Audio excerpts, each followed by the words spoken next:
আচ্ছা, আজকে আমরা যে টপিকটা নিয়ে ডিসকাস করবো এটা হচ্ছে ইকোনমি অফ বাংলাদেশ, ঠিক আছে? বাংলাদেশের অর্থনীতি এক কথা যদি বলি, ঠিক আছে? সো ইকোনমি বলতে বেসিক্যালি আমরা কি বুঝি বলেন তো?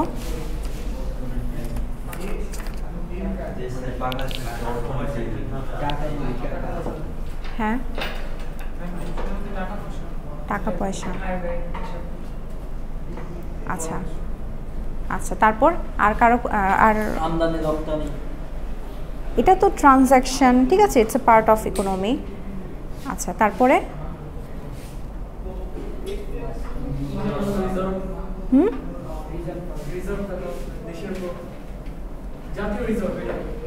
আচ্ছা, এটা হ্যাঁ ঠিক আছে, ওকে। তারপরে তারপরে টিউশনি করান কেউ? টিউশনি করান? কেন করান টিউশনি? টাকা দিয়ে কি করেন?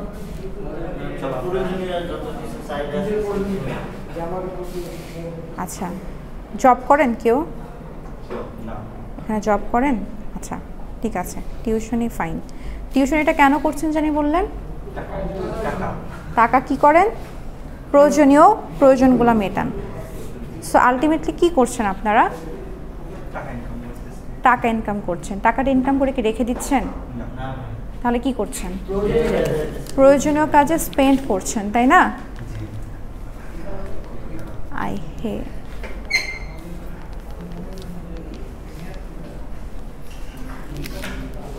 সো ইকোনমি জিনিসটা কি? জিনিসটা হচ্ছে যে বেসিক্যালি আপনি কি করছেন বললেন? আপনি আর্ন করছেন, তাই না? কেন আর্ন করছেন? আপনার প্রয়োজন থেকে। কারণ আপনার কিছু ডিমান্ড আছে, রাইট? আপনার কিছু ডিমান্ড আছে এবং দেখবেন যে আপনার একটা ডিমান্ড ফুলফিল হতে না হতে আবার আরেকটা ডিমান্ড চলে আসছে। যদি এমন হতো যে আপনার সব ডিমান্ড ফুলফিল হয়ে গিয়েছে তাহলে তো আপনি আর আর্ন করতেন না, তাই না? ওইখানে আপনি স্টপ হয়ে যেতেন যে না, আমার তো সব ডিমান্ড ফুলফিল, আমি কি করব? আর্ন করে কি করব? কোথায় ইনভেস্ট করব, তাই না? বাট আপনি দেখবেন যে আপনার একটা ডিমান্ড ফুলফিল হতে না হতে আরেকটা চলে আসছে ডিমান্ড। সাপোজ ধরেন আপনার এই বছর কি বলে অ্যাপেল হচ্ছে তার কোন সিরিজ সাপোজ হচ্ছে 11 লঞ্চ করলো, ঠিক আছে? আপনি এটা কিনলেন, আপনার আর্ন করা মানি দিয়ে আপনি কিনলেন, ইউজ করছেন, ঠিক পরের বছর যেতে না যেতেই 12 প্রো চলে আসছে। হ্যাঁ, সো আপনি কি করলেন? আপনি আবার ওটা কেনার পিছনে আবার ইনভেস্ট করলেন। কিভাবে ইনভেস্ট করলেন? এই মাঝখানে যে আপনি আর্নটা করলেন সেটা দিয়েই তো ইনভেস্টটা করলেন, তাই না? এর পরের বছর দেখবেন অ্যাপেল আরেকটা নিয়ে আসছে, আপডেটেডটা নিয়ে আসছে। প্রয়োজন মানে এটা তো মনে করেন আমার প্রয়োজন ছিল না।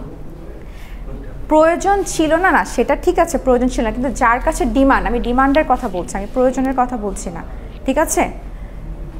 আপনার ডিমান্ড প্রয়োজন যেটাই হোক না কেন, ডিমান্ড হোক প্রয়োজন হোক যেটাই হোক না কেন, আপনি আলটিমেটলি কি করছেন? আর্ন করছেন এবং সেটা দিয়ে আপনি আপনার প্রয়োজন ফুলফিল করছেন অথবা আপনি আপনার ডিমান্ড ফুলফিল করছেন। তার মানে আপনার এখানে কয়টা অ্যাক্টিভিটি হচ্ছে? দুইটা অ্যাক্টিভিটি। একটা হচ্ছে আপনি আপনার ডিমান্ড ফুলফিল করার জন্য ফার্স্ট অফ অল কী করছেন? আর্ন করছেন। এবং ডিমান্ডের জন্য আপনি কি করছেন? আর্ন করছেন, বা আপনার লিভিংসটাকে কি বেটার করার জন্য আপনি কি করছেন? আর্ন করছেন। পাশাপাশি আপনার সেই ডিমান্ডগুলোকে ফুলফিল করার জন্য স্পেন্ড করছেন। সো আলটিমেটলি এই যে সিস্টেমটা যেটা, ঠিক আছে, যদি আমরা এখান থেকে একটু দেখি কি বলছে, when one's want is fulfilled many other wants appear. In everyday life, man feels the want of innumerable things like food, clothes, housing, medicine, etc. money. To earn this money, man engages himself in different activities. Again, man purchases essential things by spending this earned money, and money fulfills wants by consuming them. মানে কি, আপনি আপনার ডিমান্ডগুলোকে fulfil করার জন্য earn করছেন এবং সেই earnings দিয়ে আপনি আবার সেটাকে কি করছেন? সেই মানিটা আপনি স্পেন্ড করছেন আপনার ডিমান্ডগুলো ফুলফিল করতে, তাই না? এই যে সিস্টেমটা চলছে, আপনি আর্ন করছেন, আপনি স্পেন্ড করছেন, আপনি আর্ন করছেন, আপনি স্পেন্ড করছেন। কেন করছেন? ডিমান্ড ফুলফিল করার জন্য, থ্রু সাম অ্যাক্টিভিটি। হয়তো কেউ, যে আপনি বললেন টিউশনি করছেন, কেউ হয়তো জব করছে, হ্যাঁ, লাইক আমি জব করছি, তাই না? কেউ টিউশনি করছে, কেউ বিজনেস করছে, কেউ না কোনো অ্যাক্টিভিটির মধ্যে কেউ না কেউ ইনভলভ আছে, তাই না? আলটিমেটলি কি আর্ন করছে প্লাস স্পেন্ড করছে। সো এই যে অ্যাক্টিভিটিটা, এই যে সার্কেলটা বা আপনি বলতে পারেন সাইকেলটা, যেটা এই সাইকেলটাকে বলে হচ্ছে বেসিক্যালি কি ইকোনমিক অ্যাক্টিভিটিস। আপনি আপনার ডিমান্ড ফুলফিল করার জন্য কিছু অ্যাক্টিভিটি করছেন এবং অ্যাক্টিভিটির থ্রুতে আপনি আর্ন করছেন। আপনার অ্যাক্টিভিটি কি হতে পারে? আপনি যে কাজটা করছেন, আপনি টিউশনি করছেন, আমি জব করছি, যারা বিজনেস তারা বিজনেস করছে, যারা হচ্ছে জামা বিক্রি করে সে জামা বিক্রি করছে, ড্রেস বিক্রি করছে, যে সাপোজ হচ্ছে আপনাদের বিভিন্ন মেশিনারিজ পার্টস, ঠিক আছে, এগুলো সেল করা, তারা সেটা সেল করছে। আলটিমেট গোল কি? তাদের ডিমান্ড ফুলফিল করা। কিভাবে? তারা সেটাকে স্পেন্ডের থ্রুতে। ঠিক আছে, তো এই সাইকেলটা হচ্ছে বেসিক্যালি কি বলা হয়? Economic activity. তো আপনার যদি কোয়েশ্চেনে আসে হোয়াট ইজ ইকোনমিক অ্যাক্টিভিটি, এটা আসতে পারে। ঠিক আছে,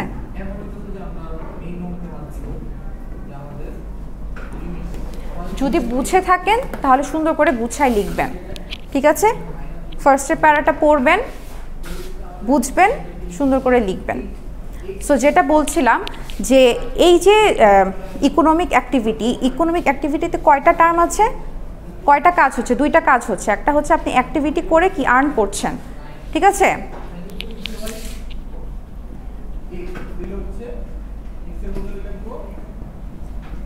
একটা হচ্ছে অ্যাক্টিভিটিস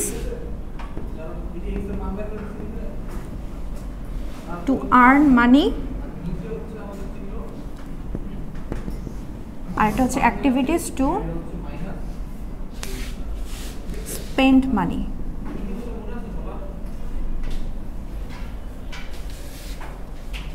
আচ্ছা, এখন কথা হচ্ছে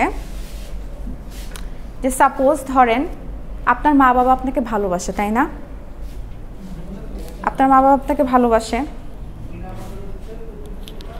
এটা কি কোনো ইকোনমিক অ্যাক্টিভিটিসের মধ্যে পড়ে? পড়ে? আপনার মা বাবা আপনার জন্য ইনভেস্ট করছে, এটা কি কোনো অ্যাক্টিভিটিসের মধ্যে, ইকোনমিক অ্যাক্টিভিটিসের মধ্যে পড়ে? কিভাবে? টাকা পয়সা হোক, শোনেন, টাকা পয়সা হোক বা হচ্ছে আপনাকে যেটাই হোক না কেন, যাই ইনভেস্ট করছে আপনার লাইফে, সেটা কি ইকোনমিক অ্যাক্টিভিটিসের মধ্যে পড়ে? ইকোনমিক অ্যাক্টিভিটিস কি? যে সেখানে কিছু কন্ডিশন থাকতে হবে যে আমার এই জিনিসটা, এই ডিমান্ডটা ফুলফিল করার জন্য আমার আর্ন করতে হবে, তাই না? এখন আপনার পেরেন্টস হচ্ছে আপনাকে চালায়, ঠিক আছে? আপনার প্যারেন্টস আপনাকে কেন চালায়? কারণ আপনার প্যারেন্টস আপনাকে ভালোবাসে, রাইট? এখানে কি কোনো কন্ডিশন আছে? তারা আপনাকে আনকন্ডিশনালি লাভ করে, তাই না? দ্যাটস ওয়াই আপনার জন্য তারা ইনভেস্ট করছে। সো এটা কিন্তু আপনার ইকোনমিক অ্যাক্টিভিটিসের মধ্যে পড়ে না। যেখানে কোনো কন্ডিশন নাই, যেখানে হচ্ছে জীবন নির্বাহ করার জন্য কোনো কন্ডিশন থাকে না, সেটা কোনো ইকোনমিক অ্যাক্টিভিটিসের মধ্যে পড়ে না। ঠিক আছে, যেমন ধরেন রাস্তা দিয়ে হাঁটছেন, দুইজন ছিনতাইকারী এসে আপনার কাছ থেকে টাকা নিয়ে গেল, ঠিক আছে? সেটা দিয়ে সে যেটাকে পারচেস করতে চায় সেটা সে পারচেস করছে, ঠিক আছে? তার কাছে কি মনে হবে যে আমি এটা আর্ন করে নিয়ে আসছি? এটা কি তার আর্ন করে নিয়ে আসা বলে? হ্যাঁ? বা ধরেন হচ্ছে যে বেগার ভিক্ষা করছে, ঠিক আছে? সে ভিক্ষা করছে, সে টাকা চাইলো, আপনি তাকে টাকাটা দিলেন, এটা কি তার আর্নিংস? তার কাছে মনে হবে এটা আর্নিংস, কিন্তু এটা কি আর্নিংস? এখানে তো কোনো মরালিটি নাই, সোশ্যালিজম নাই এখানে কোনো। আপনি জাস্ট সে চাচ্ছে, আপনার তার জন্য খুব খারাপ লাগছে, আপনি আনকন্ডিশনালি তাকে জিনিসটা দিচ্ছেন। আপনি কি তার কাছে কোনো কন্ডিশন রাখছেন? যে ভিক্ষুক আপনার কাছ থেকে ভিক্ষা করতে আসছে, তার কাছে কোনো কন্ডিশন রাখছেন আপনি যে আমি তোমাকে 2 টাকা দিচ্ছি আর বাকি 10 দিন আমার কাছ থেকে কোনো ভিক্ষা নিবা না? নো। যে ছিনতাই করছে তার কাছে কোনো কন্ডিশন আছে? না, নাই।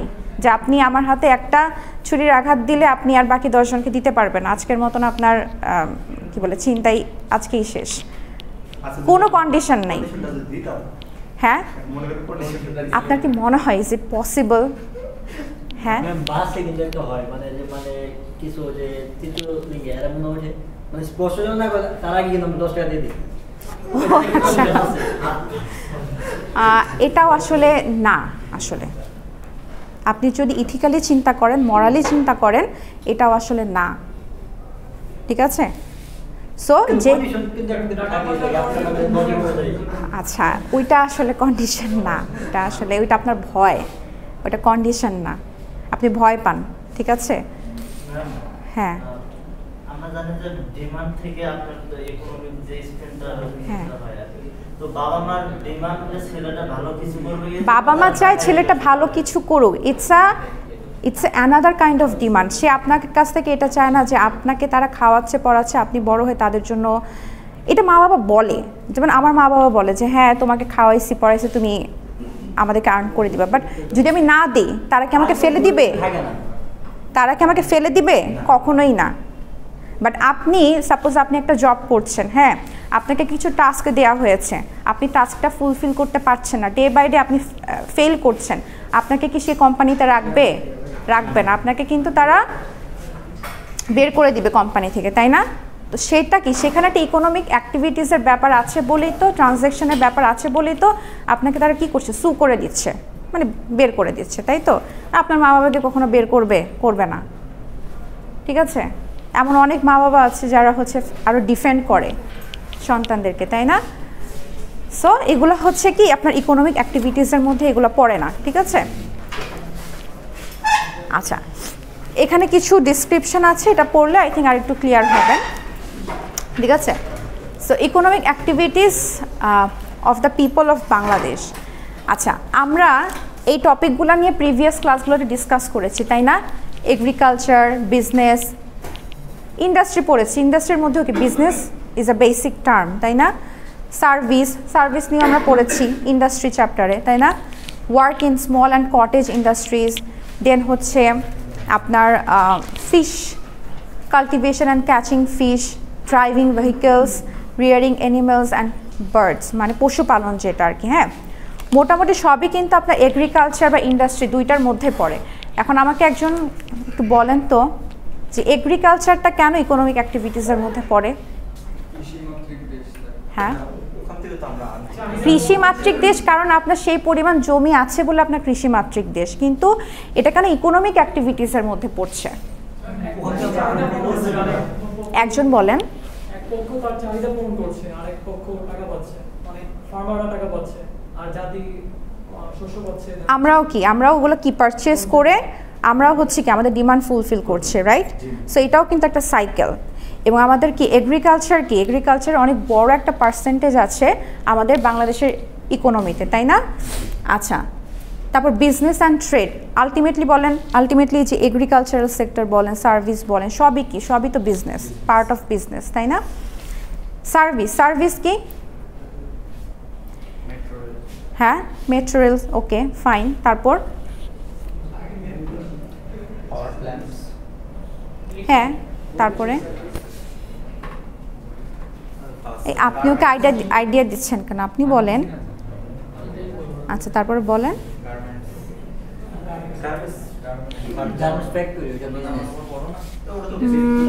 গার্মেন্টস একটা সার্ভিস, কারণ তারা যে কাজটা করছে সেটা তো সার্ভিস। তারা কাজটা করছে, হ্যাঁ সেটা কি ম্যানুফ্যাকচার, বাট তারা যে নিজেদের কারিগরি দক্ষতা দিয়ে যে কাজটা করছে, যে সময়টা আপনাকে দিচ্ছে, সেটা তো একটা সার্ভিস।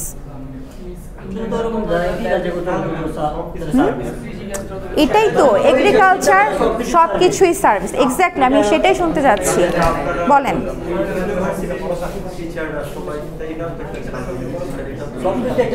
দিচ্ছি সার্ভিস। তাহলে মানে ইকোনমিক অ্যাক্টিভিটিসটা মেইনলি কি? বেসিক্যালি সার্ভিসই, ঠিক আছে?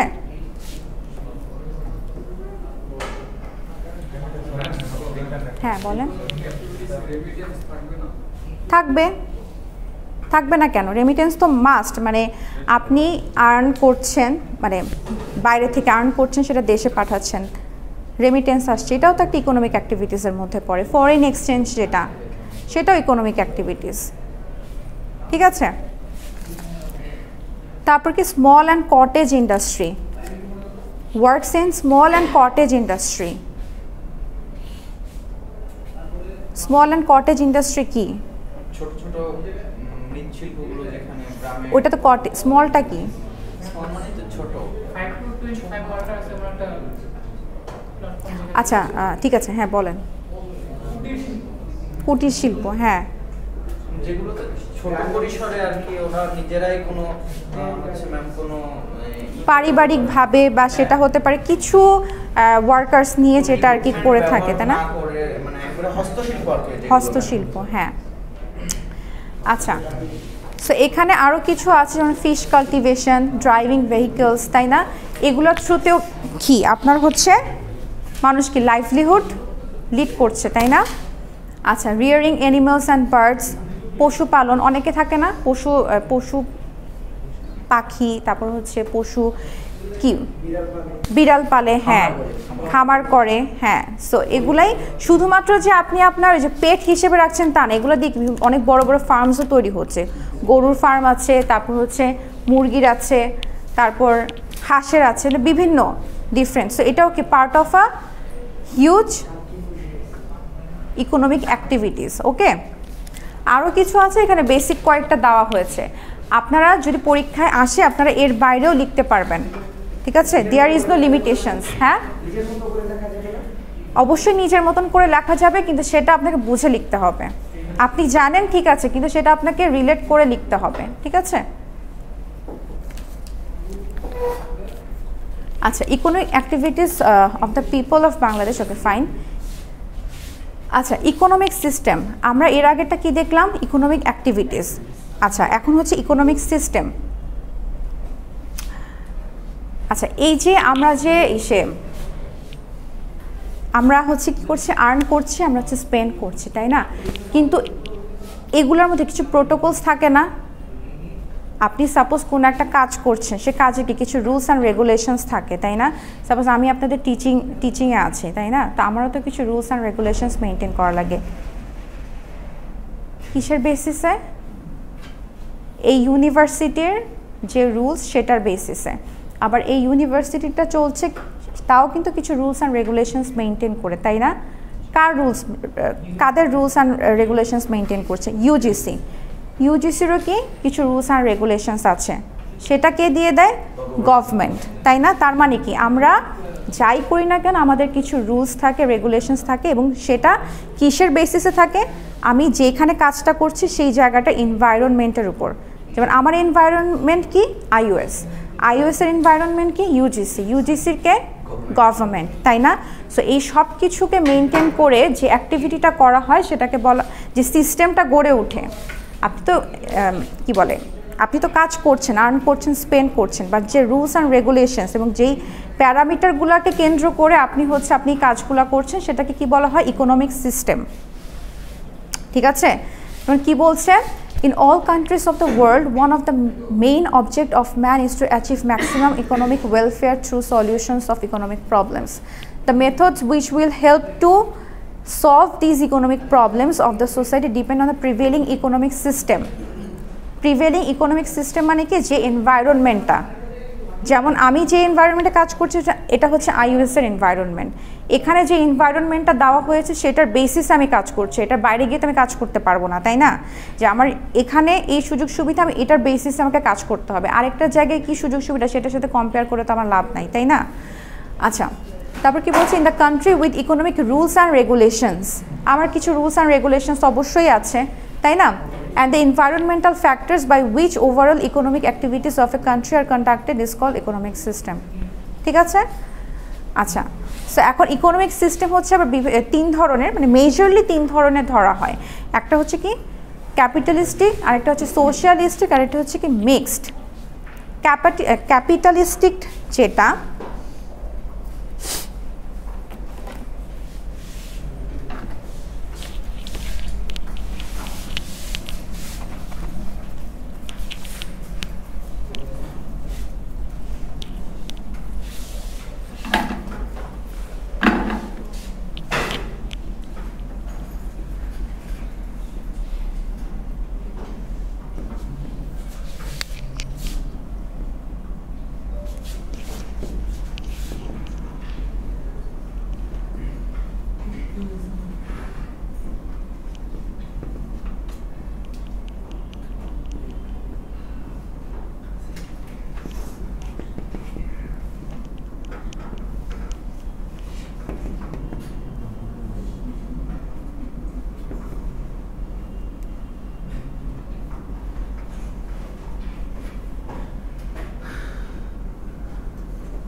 আচ্ছা, 3 ধরনের, একটা হচ্ছে ক্যাপিটালিস্টিক, সোশ্যালিস্টিক, আর একটা হচ্ছে মিক্সড।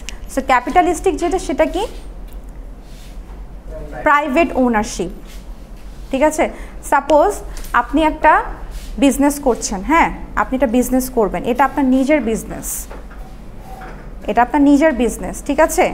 এটা হচ্ছে কি ক্যাপিটাল, মানে ক্যাপিটালটা আপনার নিজের, এখানে গভর্নমেন্টের কোনো হাত নাই, গভর্নমেন্ট এখানে কোনো ইন্টারভেনশন আসবে না।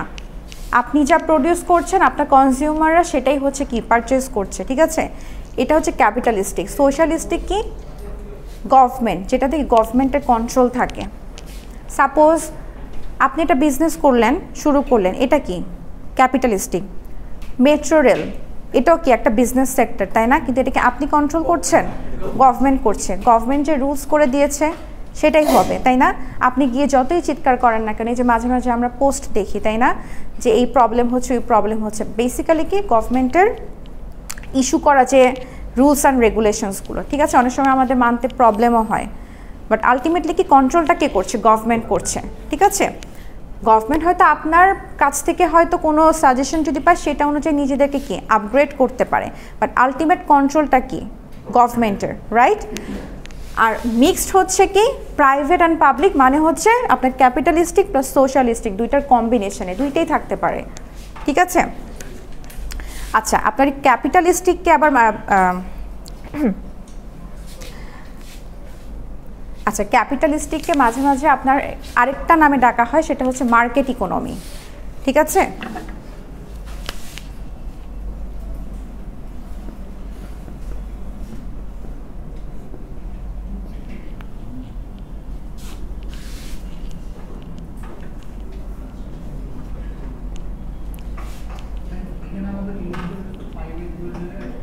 সোশ্যালিস্টিক যেটা হচ্ছে গভর্নমেন্টের দ্বারা, হ্যাঁ সেটাকে বলা হয় কমান্ড বেসড, ঠিক আছে। আর মিক্সড হচ্ছে মিক্সড, যেমন আপনার ক্যাপিটালিস্টিক, যদি ক্যাপিটালিস্টিক ইকোনমিক সিস্টেম যে কান্ট্রিগুলো ফলো করে সেগুলোর মধ্যে কি কি আছে? আপনার ইউএসএ আছে, ইউকে আছে, জার্মানি আছে, জাপান আছে, ঠিক আছে। আবার সোশ্যালিস্টিক যেগুলা, সেগুলোর মধ্যে কি কি আছে? আপনার নরওয়ে, সুইডেন, ডেনমার্ক, এই কান্ট্রিগুলো হচ্ছে আপনার সোশ্যালিজম, যেটা আর কি মানে গভর্নমেন্টের সব কিছু গভর্নমেন্টের আন্ডারে থাকবে বা গভর্নমেন্ট দ্বারা কন্ট্রোলড। আর মিক্সডের মধ্যে বলেন তো কারা কারা আছে? আমাদের কান্ট্রি কি? হ্যাঁ মিক্সড, ঠিক আছে। আমাদের কান্ট্রি, তারপর ইংল্যান্ড, ফ্রান্স, ইন্ডিয়া, এরা হচ্ছে মিক্সড ইকোনমিক সিস্টেম, ঠিক আছে। আচ্ছা, এগুলো আপনারা লিখে রাখতে পারেন, সব কিছু লিখছি না, লিখে রাখতে পারেন আপনারা। আচ্ছা, সো এখানে হচ্ছে আপনার ক্যাপিটালিস্টিক যে ইকোনমিক সিস্টেম সেটার কিছু ক্যারেক্টার সম্পর্কে ডিসক্রাইব করা হয়েছে, যেমন কি ইন্ডিভিজুয়াল ওনারশিপ অফ রিসোর্সেস। কি বলছে? In a capitalistic economic there is individual ownership of land, factories and other properties.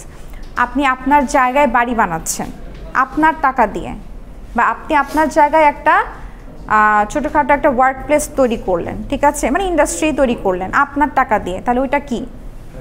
Private. তার মানে কি ওইটা হচ্ছে কি ক্যাপিটালিস্টিক ইকোনমিক সিস্টেমের মধ্যে পড়ছে, ঠিক আছে। আচ্ছা, তারপর কি বলছে? Non government initiative. কি বলছে? In this type of society individual can acquire resources of production, establish mills and factories from.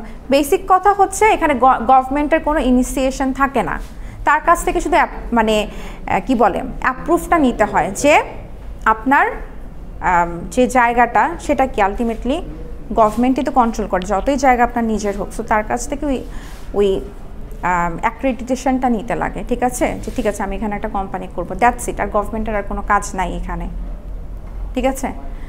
Automatic pricing system. Automatic pricing system মানে কি? আপনি সাপোজ একটা শপ দিলেন, সেটা হচ্ছে আপনি জামা কাপড়ের শপ দিলেন, ঠিক আছে, ওকে ফাইন। আপনি নিজে প্রডিউস করছেন, আপনি নিজের প্রফিট রেখে আপনি নিজের ইচ্ছা মতো কিন্তু সেল করতে পারেন, তাই না? সাপোজ আপনি একটা ড্রেস বানাতে আপনার খরচ করলো সে 2000, সো আপনি অবশ্যই নিজের প্রফিট মিলায় সব কিছু মিলায় আপনি 2500 থেকে 3000-এর মধ্যে এটাকে সেল করতেই পারেন। আবার ঠিক সেম ড্রেসটা আরেকটা কোম্পানি বা আরেকটা শপ ওনার সে কত? সে হয়তো আরেকটু বেশি দামে সেল করতে পারে, অথবা কেউ হচ্ছে এর থেকে কম প্রাইসে সেল করতে পারে। এই ফ্রিডমটা আছে, কিন্তু হ্যাঁ একটা নির্দিষ্ট পার্সেন্টেজ মেনটেন করা লাগে, এটা মেনটেন করা লাগে, ঠিক আছে। তাছাড়া তারপরেও কি আপনি ফ্রি, যেহেতু এটা আপনার কোম্পানি, তাই না, আপনি নিজে প্রডিউস করছেন। সাপোজ আপনি বাইরে থেকে একটা কোনো কিছু নিয়ে আসলেন, ধরেন কোনো একটা প্রোডাক্ট আপনি নিয়ে আসছেন, ঠিক আছে, এটার জন্য কি আপনার শিপিং কস্ট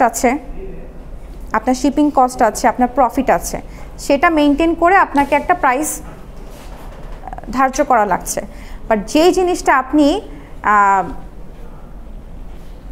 কোনো একটা কোম্পানির থ্রুতে পারচেস করছেন, যে আপনি সেল করবেন, কিন্তু এটা আপনি আরেকটা কোম্পানি থেকে কিনে আপনি সেল করবেন, তাহলে কি ওই কোম্পানির ওই কোম্পানি হচ্ছে শিপিং কস্ট আছে, তার একটা প্রফিট আছে, আপনি আবার তার কাছ থেকে কিনলেন, সে তো তার শিপিং কস্ট, প্রফিট সব কিছু রেখে আপনার কাছে সেল করবে, তারপর আপনি তার কাছ থেকে কিনবেন, তাহলে সেও তো তার নিজের প্রফিট রেখে আপনাকে সেল করবে, তাই না।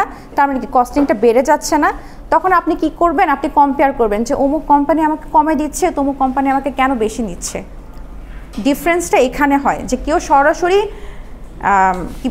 ইম্পোর্ট করে, কেউ হচ্ছে কোনো বায়ার থ্রুতে ইম্পোর্ট করে। যখন আপনি কোনো বায়ার থ্রুতে কোনো কিছু কিনতে যাবেন, তখন সেটা কস্টিংটা কি একটু বেশি হয়ে যায়, বাট তারা কি তাদের ইচ্ছা মতন কিন্তু অ্যামাউন্টটা ফিক্স করছে। এখানে গভর্নমেন্ট কিন্তু তাকে বলে দেয় না যে তুমি এই প্রাইসেই তুমি সেল করবা, তাই না। সো এখানে কি আপনার হচ্ছে প্রাইসিং সিস্টেমটা কি নিজের, মানে অটোমেটিক। আচ্ছা, ফ্রিডম অফ কনজিউমার, সেটা কি বলছে যে every consumer can enjoy freely any commodity according to his ability, desire, choice. মানে আপনি অ্যাজ এ কনজিউমার, মানে আপনি হচ্ছেন কি ক্রেতাই তো আপনি, তাই না, আপনি ক্রেতা।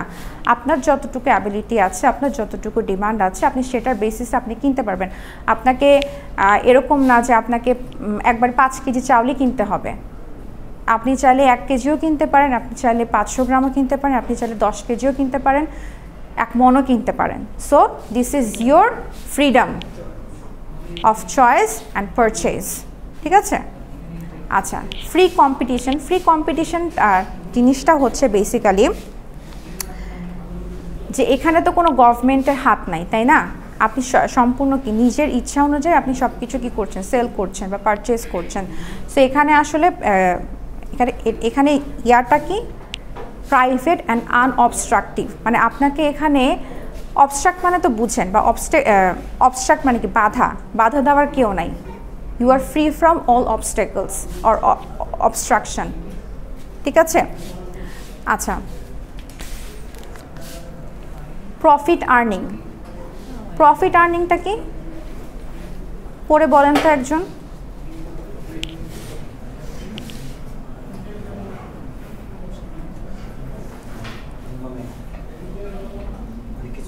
একটা নির্দিষ্ট পরিমাণ টাকা দিয়ে তার বিজনেস করছে, ওখান থেকে তার সাথে যে অ্যামাউন্টটা বেশি লাভ করছে আর কি, প্রফিট।